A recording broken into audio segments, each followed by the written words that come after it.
कराची में शारा फैसल ते वाक़े काशिफ सेंटर के लॻल बाहि ते ज़ाब्तो न अची सघियो। 15 माड़ इमारत जी 8हीं माड़ खे बाहि लॻी, जेका 10हीं माड़ ताईं पहुची वई। बाहि ते ज़ाब्तो आणण ऐं माण्हुनि खे रेस्क्यू करण लाइ इमदादी कार्रवायूं जारी। लिफ्ट मशीनुनि ज़रिए माण्हुनि खे ॿाहिरि कढण जो सिलसिलो जारी। फायर ब्रिगेड जूं 7 गाॾियूं बाहि विसाइण में मसरूफ़। इमारत अंदरि दूंहों पखिड़जण करे केतिरा ई माण्हू बेहोश थी विया। बेहोश थियलनि खे जिना अस्पताल मुंतक़िल कयो पियो वञे। पाक नेवी इमदादी कार्रवायुनि में मसरूफ़।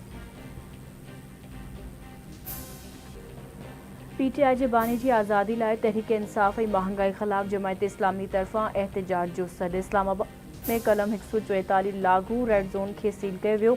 डी चौक खे बि कंटेनर लॻाए सील कयो वियो। मरी रोड ट्रैफ़िक लाइ मुकमल बंद। इस्लामाबाद एक्सप्रेस वे ते बि कंटेनर मौजूदु। लाहौर, पेशावर, फैसलाबाद, मुल्तान, कराची, हैदराबाद, सखर, लाड़कानी, मीरपुर ख़ास, कंदकोट, कंडिया, उमरकोट, नसीराबाद, मेहर, डहरके ऐं ॿियनि शहरनि में तहरीक इंसाफ़ जे सॾ ते एहतजाजी मुज़ाहिरा धरणा।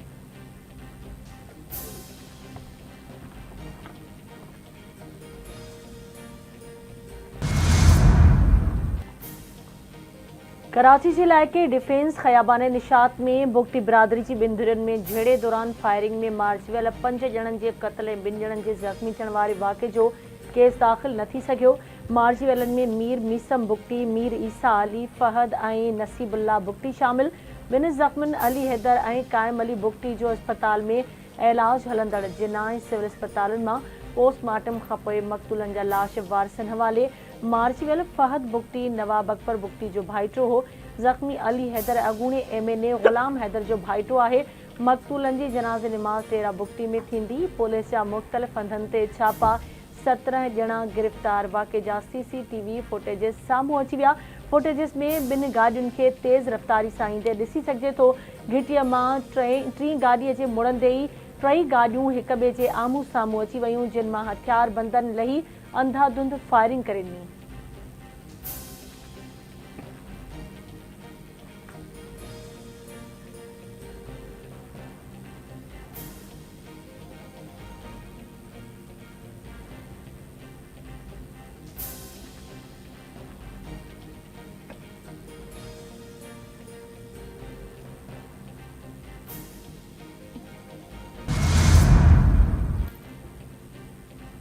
PTI खे 9 मई जे वाक़िअनि ते माज़रत करणी पवंदी ऐं ॾफेड़ वारी सियासत खां धार थियणो पवंदो।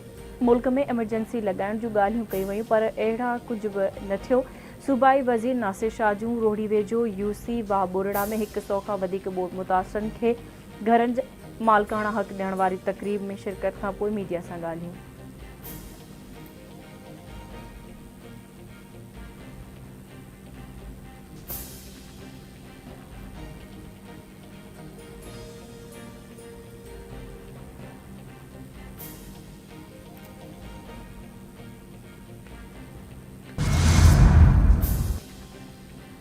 उज़्मा बुखारी ख़िलाफ़ सोशल मीडिया ते कूड़ी प्रोपेगेंडा कई वई। संदसि जाली वीडियो लगाए वायरल कई वई। एक मख़सूस सियासी जमायत लाॻीतो प्रोपेगेंडा करे रही आहे। डीप फेक वीडियो जे किरदारनि खे बेनकाब कंदो प्रोपेगेंडा ख़िलाफ़ भरपूर ऑपरेशन कयो वेंदो। मुमलिकती वज़ीर शिज़ा फ़ातिमा जी नून लीग औरत अफ़गाननि सां गॾु इस्लामाबाद में प्रेस कॉन्फ्रेंस।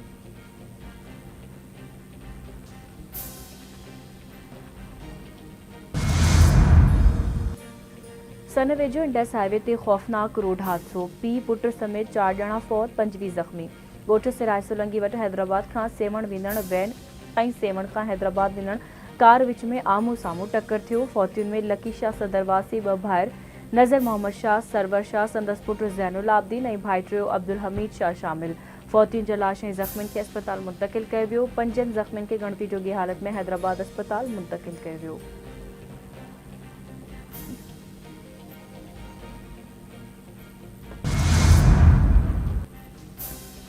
चूंडियल नुमाइंदा बिजली चोरी रोकण में हुकूमत जी मदद कनि। बिजलीअ जे शोबे में सुधारनि सां अरबें रुपयनि जी चोरी जे ख़ात्मे लाइ कोशिशूं वठी रहिया आहियूं।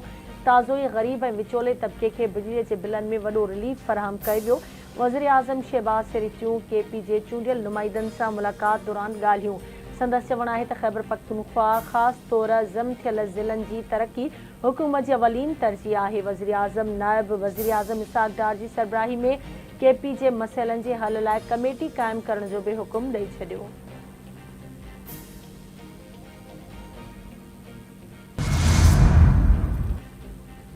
नूरियाबाद वेझो मुसाफ़िर कोच ऐं ट्रालर में टक्कर, वधीक हिकु ज़ख़्मी जे फौत थियण खां पोइ फौतियुनि जो अंग 4 थी वियो, 17 ज़ख़्मी। थाणो बुल्ला खान इंटरचेंज वटि हैदराबाद खां कराची वेंदड़ मुसाफ़िर कोच जो ट्रालर सां टक्कर थियो। फौतियुनि जा लाश ऐं ज़ख़्मी ट्रॉमा सेंटर नूरियाबाद मुंतक़िल, जिथे हिकु ज़ख़्मी हयाती विञाए वेठो। फौतियुनि में लाड़का निवासी शमन अली ऐं कोरंगी वासी मोहम्मद सुहेल शामिल।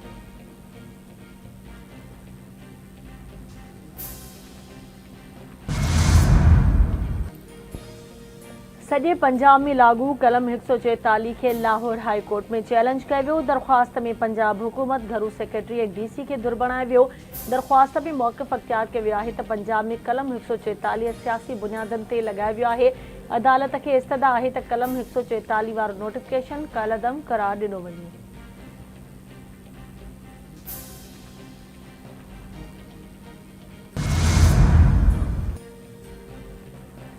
सियासी मुफ़ाहमत जो बादशाह सदर आसिफ अली ज़रदारी अॼु 69 सालगिरह मल्हाए रहियो आहे। पीपल्स पार्टी आसिफ अली ज़रदारी जी सालगिरह खे सदर जे ॾिहाड़े तौरु मल्हाए रही आहे। सालगिरह जा केक काटण जूं तक़रीबूं बि मुनक़िद कयूं वेंदियूं। सिंध जे सीनियर वज़ीर शहजर इनाम मेमण आसिफ अली ज़रदारी खे सालगिरह जूं वाधायूं ॾींदे चयो आहे त आसिफ अली ज़रदारी कारकुननि सां गॾु सियासी मुख़ालिफ़नि लाइ बि सियासत जो दरसगाह आहे। पाकिस्तान जी सियासी तारीख़ में आसिफ अली ज़रदारी जो नालो अज़ीम सियासतदाननि जी फ़हरिस्त में शामिल रहंदो।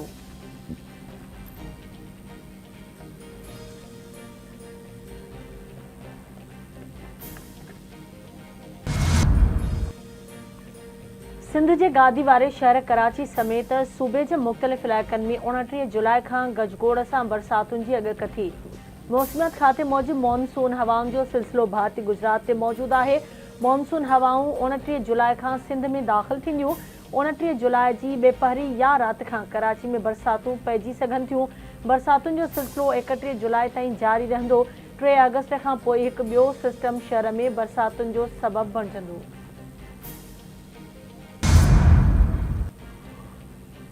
खीरथर जाबलू पट्टी ते बरसातुनि खां पोइ नई गाज 5 फुट वही आई। नए गाज में पाणी अचण खां पोइ काछे में मारोड़नि जे चेहरनि ते मुर्कूं मोटी आयूं।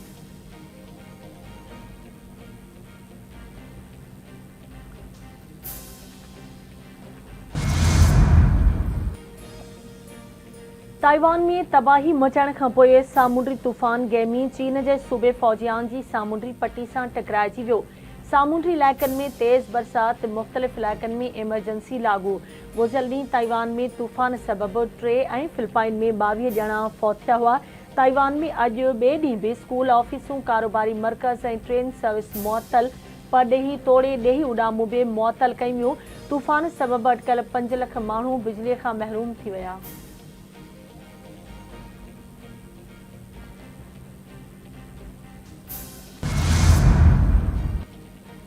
अमरीकी नायब सदर ऐं डेमोक्रेटिक सदारती उम्मीदवार कैमला हैरिस ऐं इसराइली वज़ीर आज़म नेतन्याहू विच में मुलाक़ात। कैमला हैरिस त गज़ा में जंगबंदी जो वक़्तु अची वियो आहे, हू मामले ते चुप नथा वेही सघनि। कैमला हैरिस इसराइली वज़ीर आज़म ते ज़ोर ॾिनो त हू जंगबंदी जे मामले लाइ उपाउ वठे। इन सां फ़लस्तीनी शहरियुनि जी ॾुखियाईनि में घटिताई ईंदी।